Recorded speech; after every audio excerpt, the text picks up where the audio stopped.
Assalamualaikum warahmatullahi wabarakatuh. Halo sobat Gerobakan Gokil semuanya. Sehat ya untuk hari ini ya. Nah sobat semua, ini warga pada geram ya. Beredar video viral ibu-ibu itu menanggapi politik pencitraan ala Anies gitu loh. Apalagi ini Anies dan juga Ganjar ini melakukan ceramah-ceramah politik itu tempatnya di masjid. Alhasil banyak warga masyarakat Indonesia yang geram, marah akan apa yang dilakukan mantan capres-capres tersebut gitu loh ya. Ya, ini tentu menjadi koreksi ya ke depannya ya. Tidak semua tempat digunakan untuk orasi politik, bahkan menyindir presiden atau bahkan mantan wakil presiden di dalam masjid tersebut gitu loh ya. Nah, tanpa berlama-lama lagi, berikut adalah kemarahan warga tersebut. Masjid sejak zaman Rasulullah dulu bukan sekedar tempat sujud dan doa. Kalau ada yang mengatakan masjid sekedar tempat sujud dan doa, salah. Masjid ini adalah tempat tentang gagasan keadilan dibicarakan. Emangnya Anies malaikat? Emangnya Anies Allah? Dia juga belum tentu di belakang kita mah. Kan Ya, anaknya aja boro-boro pakai jilbab, Ibu. anaknya juga pakai jilbab. Iya. Nih, masalah surga dan neraka hanya Allah yang tahu. Barangkali jangan merasa dia paling hebat. Jangan jual belikan agama. Kita capres-capres aja. Nasional. Tadi viralin. Nah, gitu. Nah, Indonesia aku maju. Juga jaya nggak? Sekarang berubah. Apa yang dirubah? Purwakarta ya Purwakarta aja, nggak bisa ada jadi yang lain-lain. Harus maju. Bukan dirubah, dimajukan. Nah, bener. Ya nggak? Sekarang kalau berubah emangnya memudahkan membalik tangan. Suasananya agak remang-remang di sini. Bukan karena efisiensi ya. Bukan ya. Pada Danantara itu nunggu, kasih aja ke sini. Kalau anggaran mau dipotong boleh, tapi jangan banyak-banyak staf khusus. Yang tepuk juga nggak dapat sepeda loh ini. Sebenarnya urat malunya di sebelah mana sih? Ingat ya, ini orang-orang lagi pada kerja loh. Mulai dari presiden, kepala daerah, dan semua elemen masyarakat sedang pada kerja. Datang ke daerah terdampak bencana, bantuin masyarakat, mencari solusinya, minimal mendekatkan diri terhadap masyarakat, biar masyarakat lebih tenang, aman. Karena pemerintahnya peduli dengan bencana yang terjadi. Ini malah nyinyirin pemerintah yang kerja di dalam masjid lagi. Astagfirullahaladzim.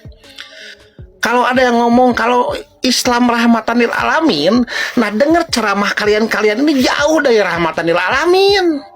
Ini mah provokator, bikin masyarakat nggak tenang, bikin masyarakat kacau. Maaf, sorry, saya tahu Rasulullah Shallallahu Alaihi Wasallam dahulu memakai masjid juga untuk menyusun strategi perang, untuk memilih para khilafah dan segala macamnya. Tapi bukan untuk mengacau balaukan negara sendiri.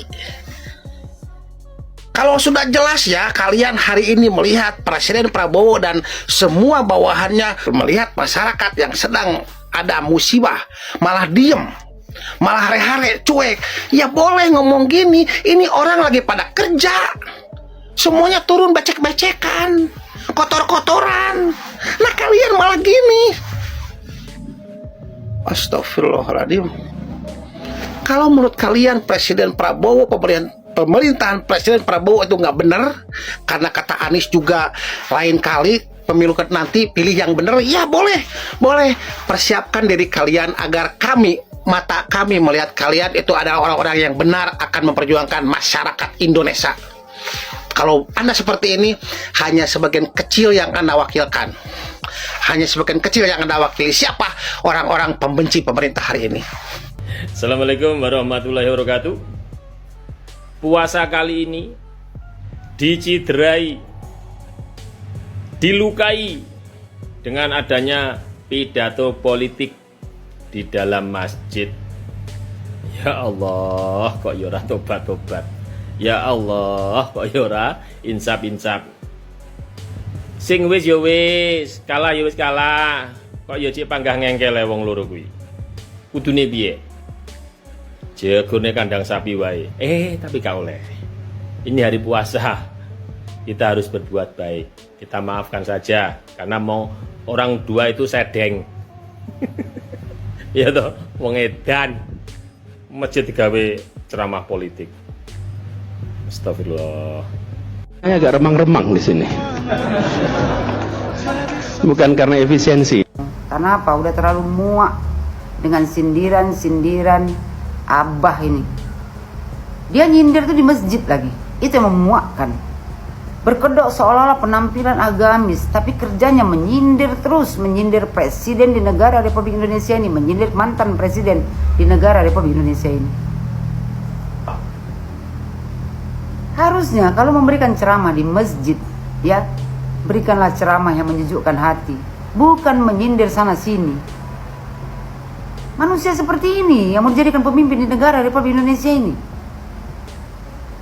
Berkedok agama, tapi suka menyindir pemimpin di negara Republik Indonesia ini. Ya, Abah ini bilang suasananya agak remang-remang di sini, bukan karena efisiensi ya. Kita sama-sama tahu, ya. Pak Prabowo sekarang tengah memangkas, ya kan, anggaran-anggaran yang tidak diperlukan. Anies Baswedan sedang menyindir Bapak Prabowo Subianto. Dan sebelumnya Anies itu juga waktu di masjid UGM, ya, dia memberikan memberikan ceramah juga. Anies tuh bilang tuh waktu di UGM nyindir Pak Jokowi. Dia bilang kalau mau mematikan demokrasi ada 3 juga caranya menurut Abah Anies. 1, ganti aturan main. Ganti aturan main ini yang disindirkan Anies ini untuk Bapak Joko Widodo. Dia berperasaan bahwasanya ya Bapak Joko Widodo yang mengganti aturan main, yaitu MK kemarin, keputusan MK masalah batas usia. Padahal Anies ini sebenarnya tahu bahwasanya ya masalah batas usia itu bukan pengajuannya dari Bapak Joko Widodo. Tapi Anies ini karena dia provokator, ya, suka memecah belah umat. Ya seolah-olah itu semuanya adalah kesalahan Bapak Jokowi. Habis yang kedua, kata dia, singkirkan lawan. Ya, singkirkan lawan di pertandingan. Dia bilang di Jakarta udah pernah terjadi. Dia sebenarnya mau membilangkan diri dia sendiri bahwasanya kemarin dia tidak bisa mencalonkan diri menjadi calon gubernur DKI Jakarta. Dia merasa disingkirkan. Padahal tidak ada satu partai pun yang mau mengusung dia untuk menjadi calon gubernur DKI Jakarta. Tapi dia menyalahkan orang lain seolah-olah dia terzolimi. Padahal tak ada satu partai pun yang mau mengusung dia menjadi calon gubernur DKI Jakarta. Bahkan ya partai yang mengusung dia di Pilpres pun tidak mau mengusung dia untuk menjadi gubernur DKI Jakarta. Tapi dia merasa terzolimi seolah-olah itu kesalahan Pak Jokowi. Padahal kesalahan diri dia sendiri. Gak ada orang yang percaya sama dia. Kenapa kau kemarin tak masuk pemilihan gubernur DKI Jakarta melalui jalur independen? Gak punya uang. Terus kata dia kan wasit dikuasai. Ya, kalau udah begitu selesai pertandingan. Maksud dia itu kan Pak Jokowi menguasai wasit, yaitu Bawaslu, ya, KPU. Nis, bukannya kemarin kau udah gugat tuh. Waktu selesai Pilpres kau kalah, kan kau gugat tuh. Ternyata dimenangkan di kubu Bapak Prabowo. Apalagi yang mau kau sindirkan?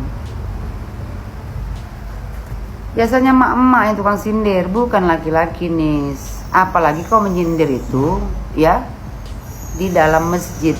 Masjid itu kalaupun kau mau berbicara politik, berbicaralah politik yang santun, bukan menyindir-nyindir orang lain. Kita nggak usah berpura-pura seolah-olah kita ini akan tahu agama, ya, kita ini alim. Tapi mulut ucapan yang kita ucapkan itu, orang pun sudah tahu kita itu siapa. Orang alim, orang cerdas, orang pintar tidak akan menyindir-nyindir orang lain. Dia akan berbicara to the point.